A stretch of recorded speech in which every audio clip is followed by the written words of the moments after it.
The biting winds of January 1536 whipped through the corridors of Greenwich Palace, a stark contrast to the opulent warmth within. Tapestries depicting biblical scenes and heroic battles swayed slightly, disturbed by draughts that seemed to carry whispers of discontent. Queen Anne Boleyn, heavily pregnant and acutely aware of the precariousness of her position, moved with a deliberate grace, her velvet gown a vibrant splash of crimson against the muted tones of the stone walls. The court was a glittering cage, a place of beauty and privilege laced with envy and ambition. Every smile felt calculated, every compliment measured. Anne, once the subject of fervent adoration, now sensed a subtle shift in the tides of loyalty. Her inability to produce a male heir had cast a long shadow over her reign, a shadow that seemed to lengthen with each passing day. Henry, her once besotted king, still paid her public homage, but the spark in his eyes had dimmed, replaced by a guarded watchfulness that sent shivers down Anne's spine. She stopped before a large window overlooking the frozen Thames, her gloved hand resting lightly on the swell of her belly. The river, usually bustling with activity, was eerily still, mirroring the uneasy calm that had settled over the court. She could feel the weight of expectation, the silent pressure to deliver a son, an heir, a guarantee of the Tudor dynasty's future. The whispers followed her everywhere, insidious and relentless.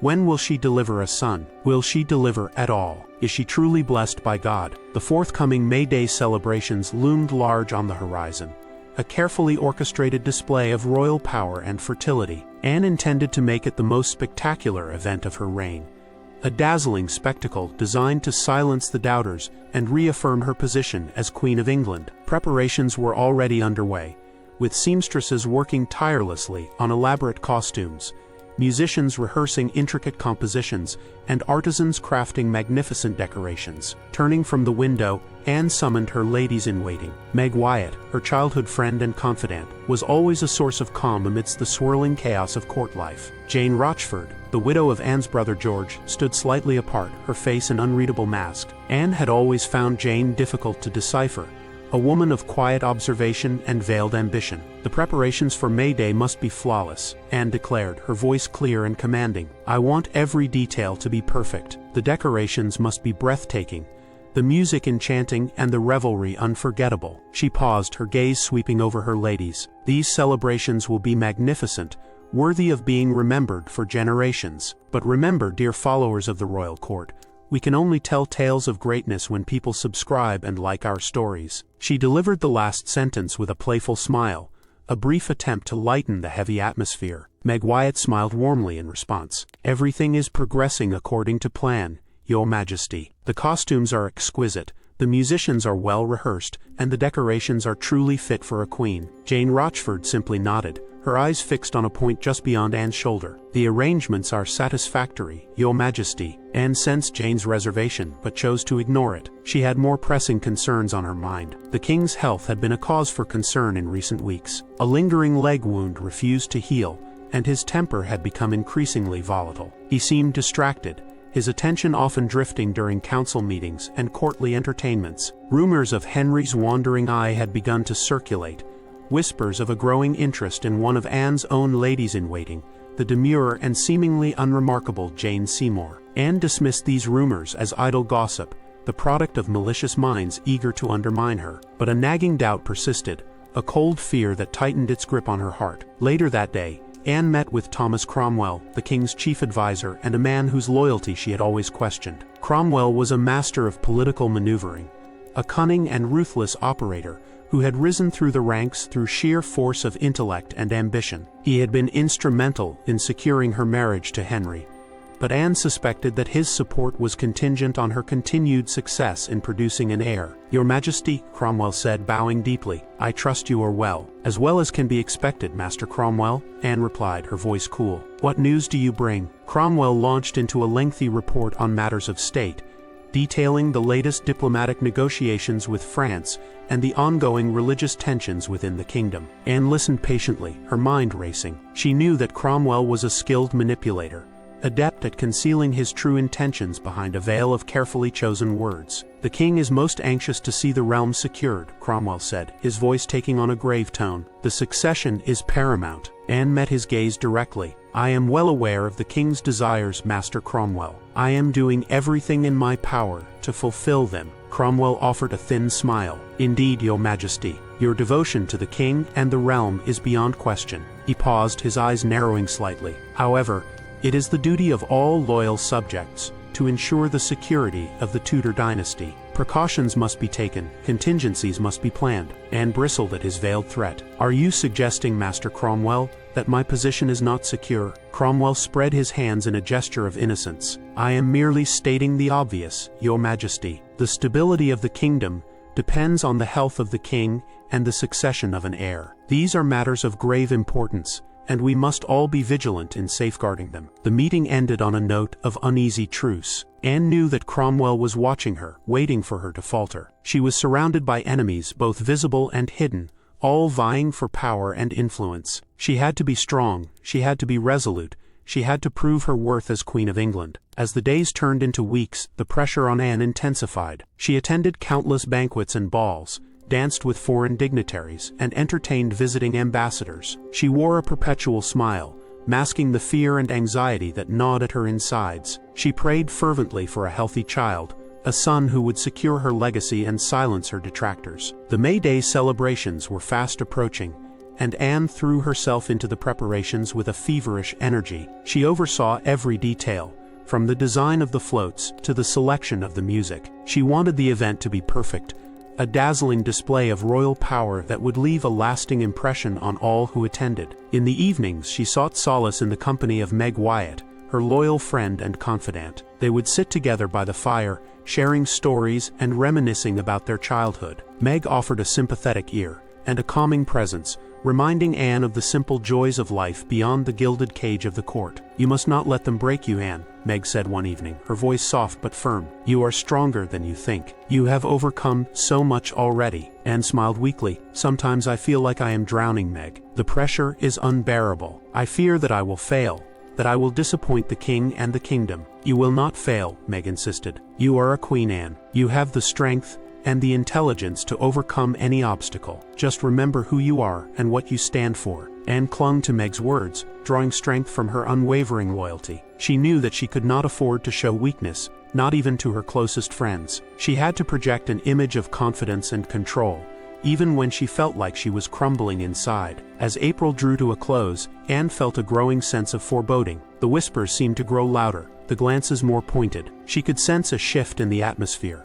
a palpable tension that hung in the air like a gathering storm. She knew that something was about to happen, something that would change everything. One evening, as she prepared for bed, she noticed a strange expression on the face of Jane Rochford. Jane, usually so reserved and impassive, seemed agitated and distracted. Her eyes darted nervously around the room, and her hands trembled slightly as she helped Anne undress. "Is something the matter, Jane?" Anne asked, her voice sharp. Jane hesitated for a moment, then shook her head. "No, Your Majesty, I am merely tired. The preparations for May Day have been exhausting." Anne studied her face closely, sensing that she was hiding something. "You are not telling me the truth, Jane," she said. "What is it?" Jane's eyes filled with tears. "I cannot say, Your Majesty," she whispered. "It is too dangerous." Anne grabbed her arm, her grip tightening. "Tell me what you know, Jane. I command you." Jane looked around the room, as if fearing that they were being overheard. She leaned closer to Anne and spoke in a hushed voice. "There are rumors, Your Majesty," she said. "Rumors that the king is growing tired of you. Rumors that he is seeking a new queen." Anne felt a cold dread wash over her. She had suspected as much,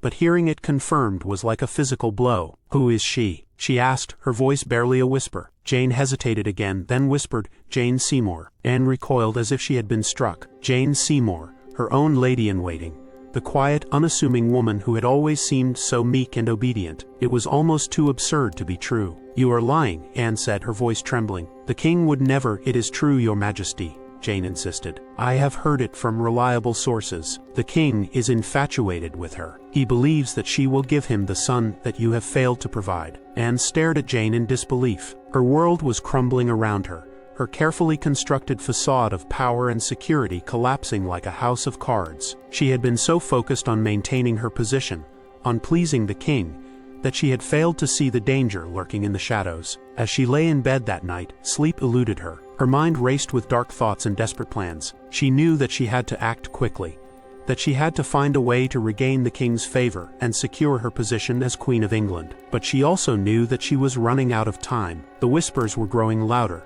the glances more pointed, and the storm clouds were gathering on the horizon. She was trapped in a web of intrigue and deceit, and she feared that she was about to be devoured. The chill of late April seeped into Greenwich Palace, a dampness that no fire could truly dispel. Anne, heavy with child once more, felt it deep in her bones, a premonition that transcended the usual anxieties of pregnancy. The court, so recently ablaze with the preparations for May Day, now held its breath, a collective silent prayer for the Queen to deliver a healthy son. Henry, though outwardly attentive, carried a new gravity, his jovial laughter less frequent, his gaze lingering a fraction too long on the faces of her ladies. Anne tried to ignore the subtle shifts, to focus on the embroidery frame before her, her needle darting in and out of the fabric, creating a vibrant tapestry of Tudor roses and fleur-de-lis. But the silence in the room was oppressive, broken only by the whisper of fabric and the occasional forced cough. Meg Wyatt, ever loyal, sat beside her,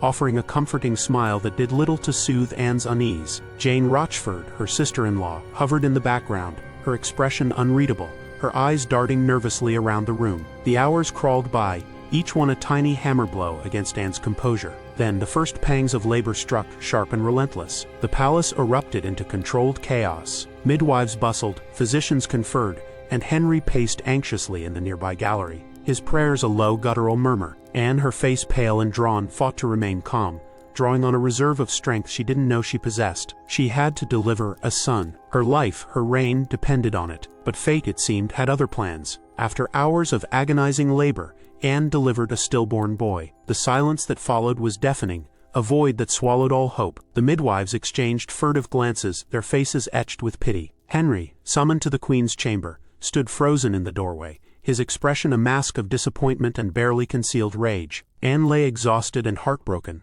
the lifeless infant cradled in her arms. All the elaborate celebrations, the carefully constructed image of power and fertility, had crumbled to dust. She looked up at Henry, searching for a flicker of understanding, of compassion, but found only a cold, steely gaze. In that moment, she knew that everything had changed. The days that followed were a blur of grief and recrimination. Anne, weakened and emotionally shattered, found herself increasingly isolated. Henry's visits became less frequent, his words clipped and formal. The whispers in the court intensified, no longer masked by forced smiles and polite conversation. They spoke of ill omens, of divine displeasure, of the king's waning affection. Anne, consumed by fear and despair, lashed out at those around her. She accused Jane Rochford of disloyalty, of spreading rumors behind her back. She dismissed a favored servant for a minor infraction, her temper flaring with a ferocity that startled even herself. Her grief manifested as anger, a desperate attempt to regain control in a situation spiraling rapidly out of her grasp. Thomas Cromwell, the king's chief minister, observed these developments with cold calculation. He had long harbored a deep-seated animosity towards Anne Boleyn,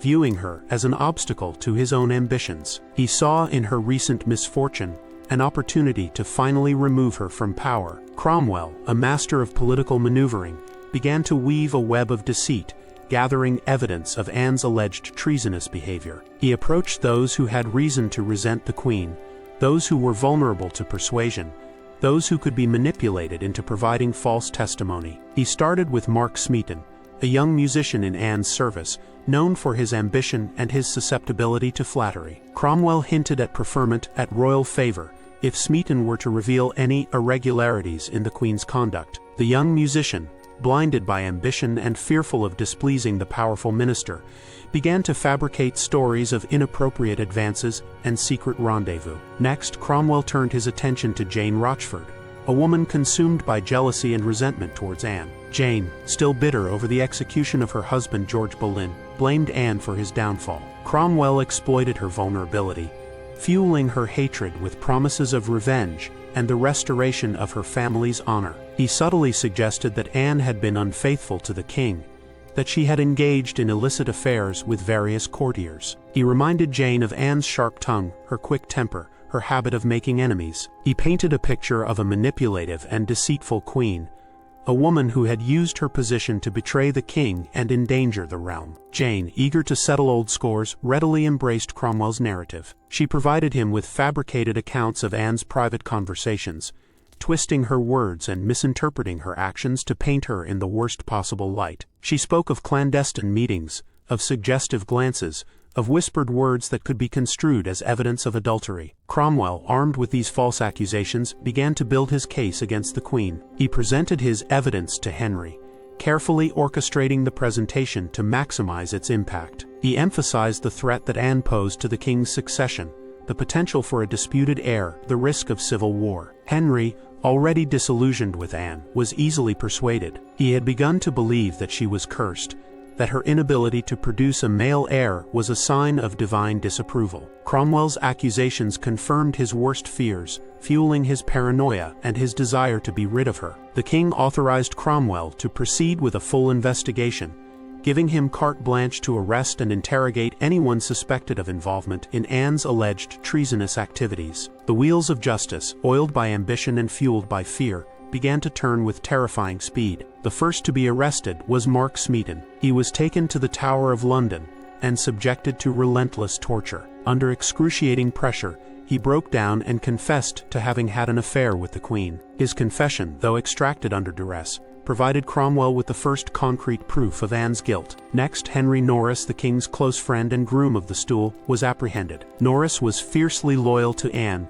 and denied all accusations of impropriety. Despite repeated interrogations and threats, he refused to incriminate the Queen. William Brereton, a courtier known for his wit and charm, was also arrested. He too denied any involvement in Anne's alleged affairs. However, his denials were not enough to save him from Cromwell's wrath. Finally, Anne herself was arrested and taken to the Tower of London. She was accused of treason, adultery, and incest with her own brother, George Boleyn. The charges were preposterous, but the king was determined to be rid of her, and Cromwell was determined to see her fall. As Anne was escorted to the Tower, she was confused and distraught. She could not comprehend the accusations against her, the sudden reversal of fortune. She had been the Queen of England, the wife of the king, and now she was being treated like a common criminal. Imprisoned within the Tower, Anne was stripped of her royal dignity and subjected to the indignities of confinement. She was interrogated repeatedly, pressured to confess to crimes she had not committed.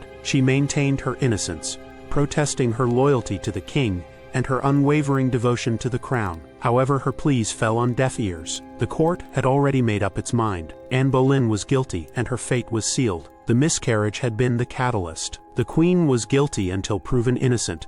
Only the evidence was fabricated, and all the major players had a stake in the game. A fractured court, a king wanting to be rid of his barren queen, and a shrewd power broker in Cromwell who was not above manipulating the situation to his favor and cementing his legacy, were the fatal blows to Anne Boleyn's fate. She was spiraling into an abyss where her screams could not be heard. The king's men arrived before dawn. A low, persistent knocking echoed through the Queen's apartments, jarring Anne from a fitful sleep. Her ladies, Meg Wyatt and several others, stirred nervously. Anne, her face pale in the flickering candlelight, demanded to know the cause of the disturbance. The door swung open, revealing Sir William Kingston, Constable of the Tower, flanked by guards in the king's livery. His face was grim. "Your Majesty," Kingston said, his voice heavy with reluctance, "I have a most unpleasant duty to perform. I am commanded to take you into custody by order of the king." Anne's eyes widened. She clutched at her chest, her breath catching in her throat. "Custody? What is the meaning of this? By whose order?" "By the King's Majesty's order, madam," Kingston repeated, his gaze unwavering. "You are accused of high treason." The words hung in the air, thick with disbelief and dread. Her ladies gasped, their faces registering shock and fear. Anne looked from Kingston to the guards, her mind reeling. Treason? The accusation was absurd, impossible. Yet here they were, armed and resolute, prepared to enforce the king's command. "Treason?" Anne repeated, her voice barely a whisper. "This is some terrible mistake. Take me to the king. I will explain everything." "I am sorry, madam," Kingston replied, his tone softening slightly. "I am under strict orders. You must come with me now." Resistance was futile. Anne, still dressed in her nightgown, was led away, her ladies trailing behind her in a state of stunned disbelief. The guards formed a tight cordon around her as they descended the stairs, the silence broken only by the rustling of their clothes and the muffled sobs of her attendants. The Tower of London loomed before them, its dark stone walls a stark reminder of its grim purpose. As Anne stepped through the Traitor's Gate, a shiver ran down her spine. This was not the triumphant return she had envisioned when she had arrived in London years ago as Henry's betrothed. This was a descent into darkness, a terrifying fall from grace. Confined to the royal apartments within the tower, Anne was a prisoner in her own kingdom. The accusations swirled around her, a poisonous fog of slander and lies, treason, adultery, incest. The charges were grotesque, designed to strip her of her dignity and justify her execution. The days that followed were a torment of fear and uncertainty. Anne was interrogated repeatedly, pressured to confess to crimes she did not commit. She vehemently denied the accusations, maintaining her innocence with unwavering conviction. But her pleas fell on deaf ears. Thomas Cromwell, the architect of her downfall, had orchestrated the entire charade, carefully crafting a narrative of betrayal and deceit. Meanwhile, the arrested courtiers were subjected to brutal interrogation. Mark Smeaton, a musician in the Queen's service, cracked under torture and confessed to having an affair with Anne. His confession, though extracted through coercion, was used as key evidence against the Queen. Henry Norris, a close friend of the King and a trusted member of the court, steadfastly refused to incriminate Anne even under threat of death. William Brereton, another courtier accused of being Anne's lover, also denied all charges. The trials of the accused men were swift and merciless. Smeaton, Norris, Brereton, and Sir Francis Weston were all found guilty of treason and sentenced to death. Their executions were scheduled to take place on Tower Hill, a grim spectacle designed to intimidate and silence any potential dissent. Anne's own trial was a travesty of justice. The court was packed with her enemies, men who had long resented her power and influence. The evidence presented against her was flimsy and circumstantial, based on hearsay and fabricated accounts. Yet, the outcome was predetermined. On May 15, 1536, Anne Boleyn was brought before the court to answer the charges against her. She entered the hall with her head held high, her eyes blazing with defiance. Despite the weight of the accusations, she refused to be cowed. The charges were read aloud, each word a dagger twisting in her heart. Treason, adultery, incest. The accusations echoed through the hall, painting her as a monster, a betrayer of her king and her country. Anne listened in silence, her expression unwavering. When the charges were finished, she stepped forward and addressed the court, her voice clear and strong. "My lords," she began, "I stand before you accused of the most heinous crimes imaginable, crimes that strike at the very heart of the realm. I am accused of treason, adultery, and incest, crimes that I vehemently deny." She paused, her gaze sweeping across the faces of her accusers. "I am a woman, and therefore vulnerable, but I am also a queen, and therefore entitled to justice. I have been accused based on rumor and hearsay, on the testimony of men who have been tortured and coerced. Where is the evidence? Where are the witnesses who can testify to my guilt?" She challenged the court to produce credible evidence, to prove the charges beyond a reasonable doubt. She argued that the accusations were based on malice and political maneuvering, designed to remove her from her position and clear the way for another queen. "Perhaps I have not been as meek and gentle as some would have wished," she conceded. "Perhaps I have been too ambitious, too outspoken, but I have always acted in the best interests of the king and the realm. I have never betrayed him, nor have I ever committed the crimes of which I am accused." Her voice resonated with passion and conviction, swaying some in the audience. But the outcome was already decided. The judges, acting on Cromwell's instructions, ignored her plea and proceeded with the trial. The witnesses who testified against her were either coerced or motivated by personal gain. Jane Rochford, the wife of Anne's brother George, provided damaging testimony, fueled by jealousy and resentment. Her words sealed Anne's fate. After a brief deliberation, the jury returned its verdict: guilty. Anne Boleyn was found guilty of high treason and sentenced to death. The sentence was read aloud, and a hush fell over the court. Anne stood motionless, her face pale but composed. She had expected this outcome, yet the finality of it still struck her like a blow. "I have been judged," she said, her voice barely audible, "but I know in my heart that I am innocent.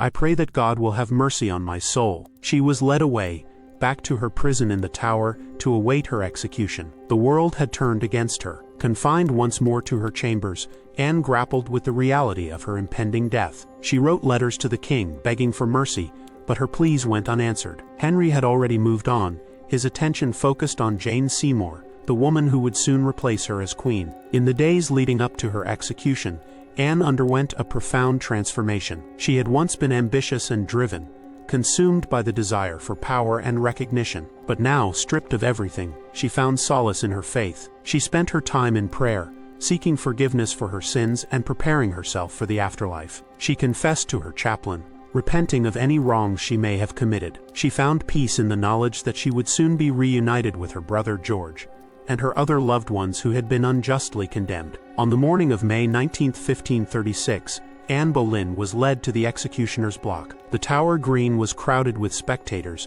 eager to witness the final act of this tragic drama. Anne walked with dignity and grace, her head held high. She wore a simple black gown, her dark hair neatly arranged beneath a white cap. Her eyes were clear and calm, betraying no sign of fear. As she approached the block, she paused and addressed the crowd, her voice clear and unwavering. "Good Christian people," she began, "I am come hither to die according to the law. I will speak nothing against it. I am come hither to accuse no man, nor to speak anything of that whereof I am accused and condemned to die. But I pray God save the king, and send him long to reign over you. For a gentler nor a more merciful prince was there never. And to say the truth, I have been a very good wife to him in all things. But if I offended him, surely I offended him in no wise willingly." She knelt before the block, her final words a testament to her courage and her unwavering loyalty to the king. The executioner, a skilled swordsman brought from France, stepped forward and raised his sword. The crowd held its breath, waiting for the inevitable. With a single swift stroke, the executioner brought down his blade, severing Anne's head from her body. Her lifeless form slumped to the ground, her blood staining the green grass. A collective gasp swept through the crowd. The reign of Anne Boleyn, the Queen of England, had come to an end. Her ambition, her intelligence, and her tragic fate would forever be etched in the annals of history. Immediately following the execution, the courtyard was cleared. Servants hastily removed the blood-soaked straw, and within hours, life at court began to resume its normal rhythm. Henry VIII, who had remained at a safe distance during the execution,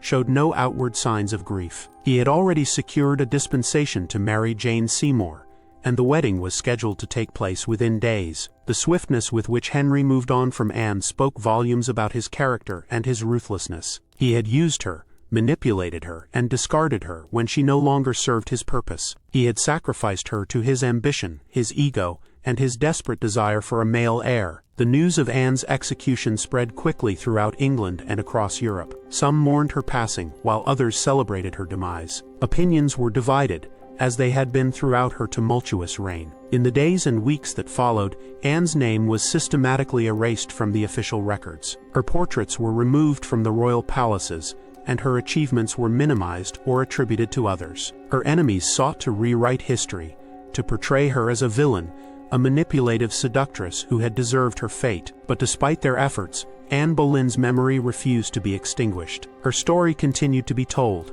whispered in hushed tones among those who admired her courage and sympathized with her plight. Her intelligence, her wit, and her unwavering spirit captivated the imagination of generations to come. Over time, Anne Boleyn's legacy evolved. She became a symbol of female empowerment, a woman who had dared to challenge the conventions of her time and assert her own agency. She was celebrated for her intelligence, her ambition, and her unwavering determination. She also became a figure of tragedy, a victim of political intrigue and royal cruelty. Her story served as a cautionary tale, a reminder of the dangers of power and the precariousness of royal favor. Centuries after her death, Anne Boleyn continues to fascinate and inspire. Her life remains a subject of intense debate and speculation. Was she a manipulative seductress, as her enemies claimed, or was she a victim of circumstance, a pawn in a game of power and politics? The truth about Anne Boleyn may never be fully known, but her story serves as a reminder of the complexities of human nature,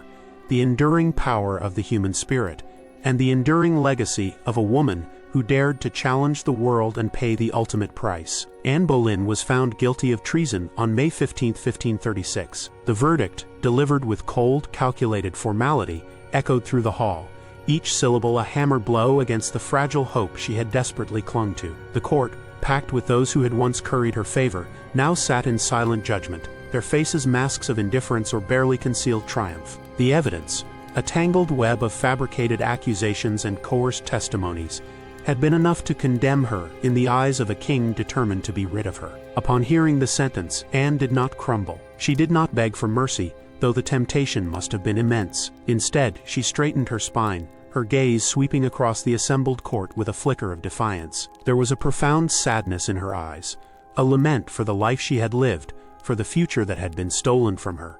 But there was also a steely resolve, a refusal to be broken by the injustice of it all. She spoke, her voice clear and steady, denying the charges against her. She maintained her innocence, reminding those present of her devotion to the king, of her efforts to serve England. But her words were met with silence. The judgment was sealed, the outcome predetermined. Her plea fell on deaf ears. Following the trial, Anne was returned to her confinement within the Tower of London. The weight of her impending death pressed upon her, a suffocating blanket of despair. The days that followed were filled with a mixture of fear, anguish, and a desperate attempt to reconcile herself to her fate. She prayed, seeking solace in her faith. She wrote letters, attempting to convey her thoughts and feelings to those she loved, knowing that these words might be her last. Within the cold, damp walls of her prison, Anne wrestled with the enormity of her situation. She thought of her daughter, Elizabeth, a young child who would now grow up without a mother, branded with the stigma of treason. She thought of Henry, the man she had loved,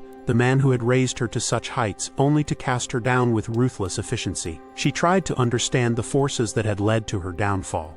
The political machinations, the personal betrayals, the insatiable ambition that had consumed the court. As the days dwindled down to hours, Anne's demeanor shifted. The initial terror gave way to a quiet acceptance, a resignation to the inevitable. She focused on preparing herself for death, both spiritually and emotionally. She confessed her sins, seeking forgiveness for any wrongs she had committed. She requested the presence of a priest, seeking comfort in the rituals of her faith. On the morning of May 19, 1536, Anne Boleyn was led from her prison cell to Tower Green, the site of her execution. The air was thick with anticipation, the atmosphere charged with a morbid curiosity. A crowd had gathered, eager to witness the demise of the woman who had once been Queen of England. Anne walked with a regal bearing, her head held high, her eyes fixed on the scaffold that awaited her. She was dressed in a simple black gown, her dark hair neatly arranged beneath a white linen cap. There was a strange serenity about her, a sense of peace that defied the horrors that surrounded her. As she reached the scaffold, Anne addressed the crowd, her voice calm and composed. She did not use the opportunity to denounce the king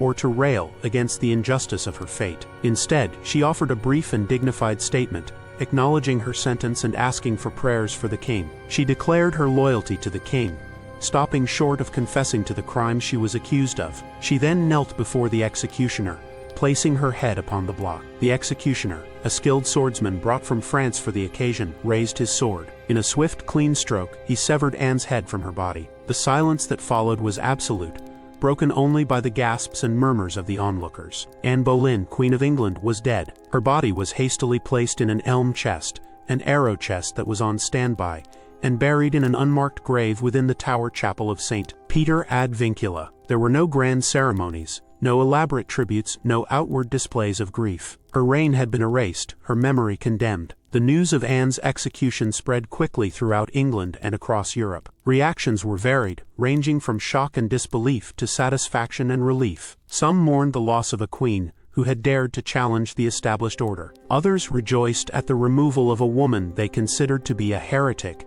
and a threat to the stability of the realm. Henry VIII, ever the pragmatist, wasted no time in moving on. Within days of Anne's execution, he was betrothed to Jane Seymour, a quiet and unassuming lady-in-waiting who seemed to embody the qualities that Anne had lacked. Henry married Jane on May 30, 1536, just 11 days after Anne's execution. The union was celebrated with great fanfare, a clear signal that the king had moved on, that the drama of Anne Boleyn was a closed chapter in his life. Jane Seymour quickly set about establishing herself as queen, adopting a more traditional and submissive role than her predecessor. She was seen as a gentle and virtuous figure, a stark contrast to the fiery and ambitious Anne Boleyn. She provided Henry with the son and heir he so desperately desired, securing her place in history as the queen who had finally fulfilled her primary duty. The court moved on, the courtiers quickly adjusting their allegiances to the new queen. The whispers about Anne Boleyn gradually faded,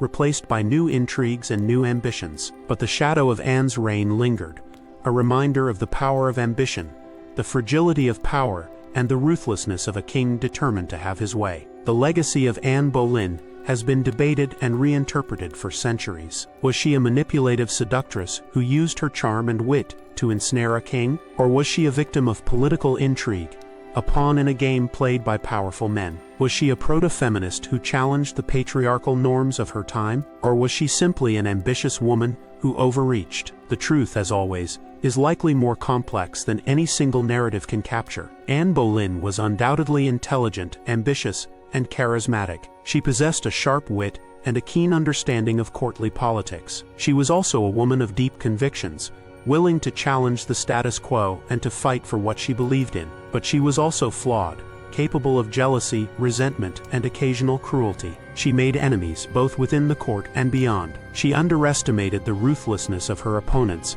and the fickleness of the king she had sought to control. In the end, Anne Boleyn was a woman caught in a web of circumstances beyond her control. She was a victim of her own ambition, of the political machinations of the court, and of the insatiable desires of a king who ultimately valued power above all else. Her execution marked a turning point in English history, a brutal reminder of the absolute power of the monarchy and the dangers of challenging the established order. It also served as a cautionary tale about the perils of ambition and the fragility of fortune. Anne's daughter, Elizabeth, would eventually ascend to the throne, becoming one of England's greatest monarchs. Elizabeth, who never forgot her mother, inherited her intelligence, her ambition, and her political acumen. She would rule with a shrewdness and a determination that would make her one of the most successful rulers in English history. Yet, even in the midst of her triumphs, Elizabeth carried the burden of her mother's tragic fate. She knew that her own legitimacy had been questioned,